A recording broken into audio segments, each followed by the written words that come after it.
జీవితం వెలుగుతో ఉండాలంటే మనసులోని చీకటిని తొలగించాలి.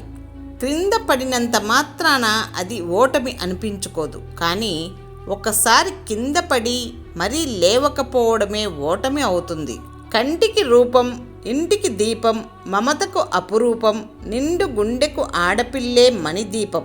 మీలో ఏ శక్తి సామర్థ్యాలు లేకున్నా పర్వాలేదు, కానీ సోమరితనాన్ని దరిచేరనీయకండి. సోమరిపోతూ దేన్ని సాధించలేడు. తప్పులు ఎవరైనా చేస్తారు, మూర్ఖులు మాత్రమే వాటిని సరిదిద్దుకోకుండా గడుపుతారు.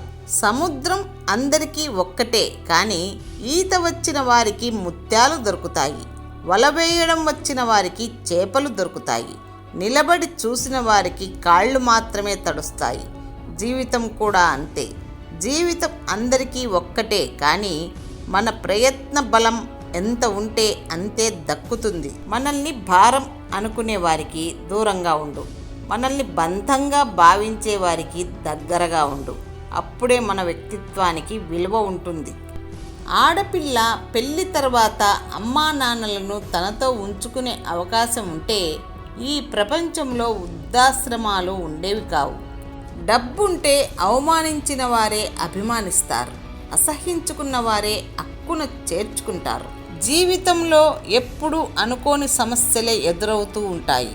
వాటిని ఎలా ఎదుర్కోవాలో తెలుసుకోవడమే జీవితం. పాఠాలు, అనుభవాలు మాత్రమే ఉంటాయి.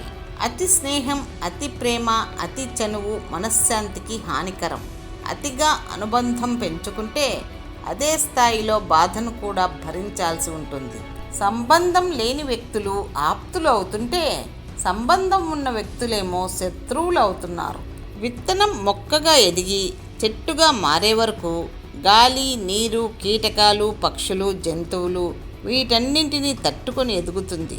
అలాగే మనం ఒక స్థాయికి చేరుకోవడానికి కష్టాలు, కన్నీళ్ళు, అవమానాలు, ఆర్థిక పరిస్థితులను భరించాలి. సాహసం చెయ్యలేని ప్రేమ ఎడారిలో కనిపించే ఎండమావి లాంటిది. కంటితో చూస్తే దొరుకుతుంది అనుకుంటాం, కానీ మనస్సు దగ్గరికి మాత్రం దరిచేరదు. మనసు చెడుతో నిండిపోయినప్పుడు మంచి చెప్పేవారు శత్రువులుగాను, చెడు చెప్పేవారు శ్రేయోభిలాషులుగాను కనబడతారు.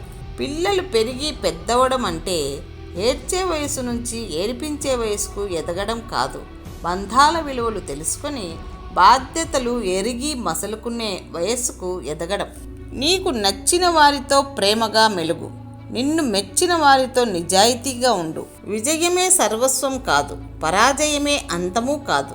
ఏది జరిగినా మన ప్రయత్నాన్ని కొనసాగించే ధైర్యమే జీవితం. బాధలో ఉన్నప్పుడు బంధువులు, కష్టాల్లో ఉన్నప్పుడు కన్నవాళ్ళు, సంతోషంలో ఉన్నప్పుడు స్నేహితులు గుర్తుకొస్తారు.